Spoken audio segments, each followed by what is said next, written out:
welcome to the Tabletop Games blog topic discussion. Board games for everyone. Sometimes I get asked to recommend games for someone to play. As you can imagine, that's never easy, and my first question tends to be what other games they've already played. If they're completely new to the hobby, I usually ask how many people they intend to play with, whether they're a competitive group, how long they're happy to play for. It's also sometimes good to find out what sort of films, TV shows or activities they like, because many board games have a setting that might fit. So in this article, I want to give you a list of different types of games that I tend to suggest to people. I could have split this article into a longer series and really describe every game in detail, but for now I kept it as one, and I will just give you an idea of why I think a certain game might suit a certain type of people.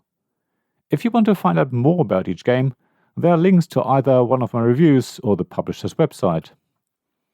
So let's start with light games that don't have a lot of rules and play quite quickly, and let's look at competitive games first. One game that is usually a good way to introduce people to the hobby is, of course, Flux by Andrew and Kristen Looney from Looney Labs.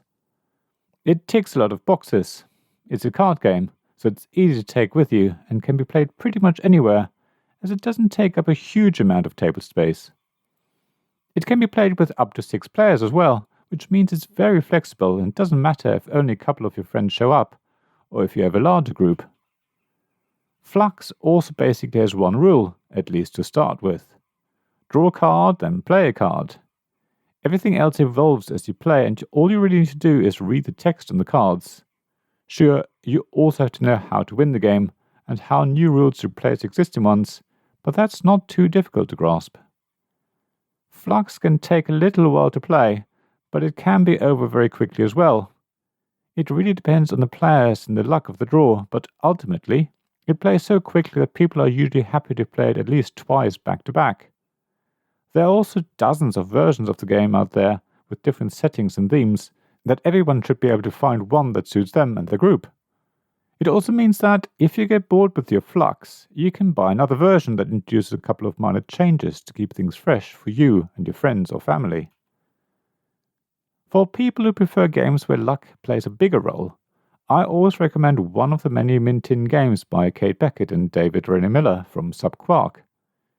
Min-Tin Mini Skullduggery is my favourite here, and I've played it many times with the wife and daughter, as well as the wider family. It's another game that ticks a lot of boxes. It comes in a mini Min-Tin, which fits into every pocket, and the box is sturdy enough to take a few knocks. It's all about rolling dice, and there really is only one thing you can do to affect the game, so there's not much you have to think about. It also plays in around 50 minutes on average, so it's really quick, and there are only a handful of rules that you need to know, none of which are difficult. If someone prefers a light cooperative game, then The Mind by Wolfgang Warsch from Nürnberger Spielkartenverlag is definitely a great choice. It was nominated for and won a large number of board game awards, and now also comes in a plastic-free version if you want a game with some green credentials. It's another card game, so it's very easy to take with you, and it plays relatively quickly. The rules are also very basic, and because it's a cooperative game, the whole group can learn together, if anyone is worried about having to teach it to people, but as I say, it's very simple anyway.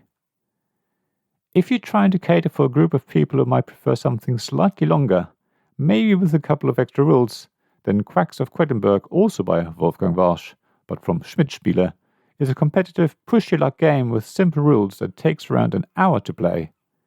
It does take up a bit of space on the table and certainly isn't a game you can just put in your handbag or jeans pocket. However, it does offer a lot of fun and laughter because it's all about working out probabilities, at least roughly, to decide if you should draw one more ingredient out of the bag or stop. It's a sort of game where you will learn more about players' personalities. You'll see if people like to take risks or are more cautious.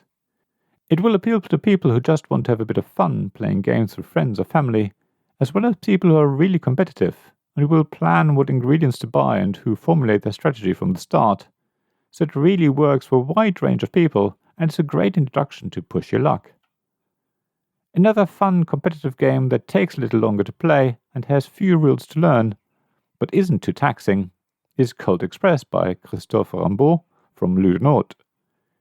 It's a so-called programming game where people play cards to determine what their meeple will do, and once the cards have been played, the program is executed.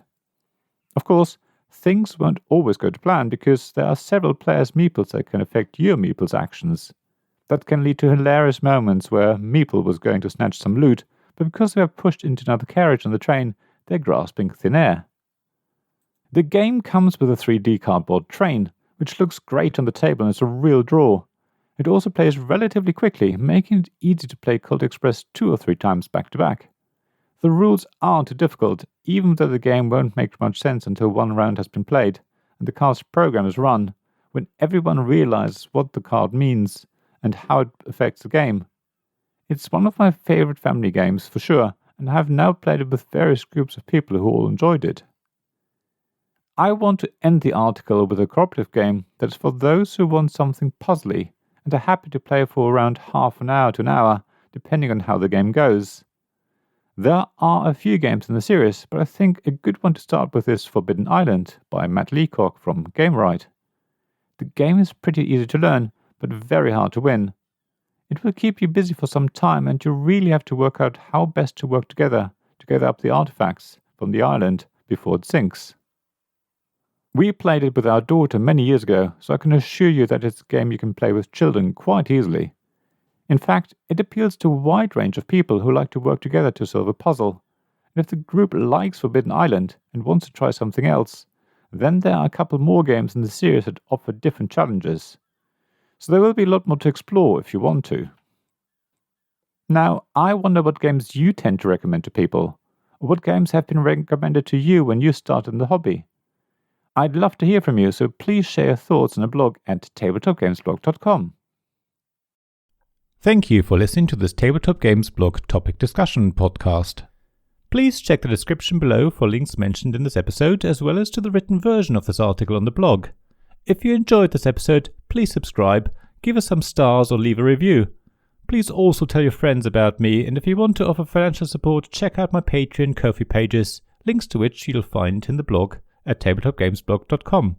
So thank you again for listening, and I hope to see you again soon. This podcast was made possible by the generous help of my Patreon supporters. Royal Patrons Nicholas Higgins and Sean Newman. Magic Champion Zeb Hicks.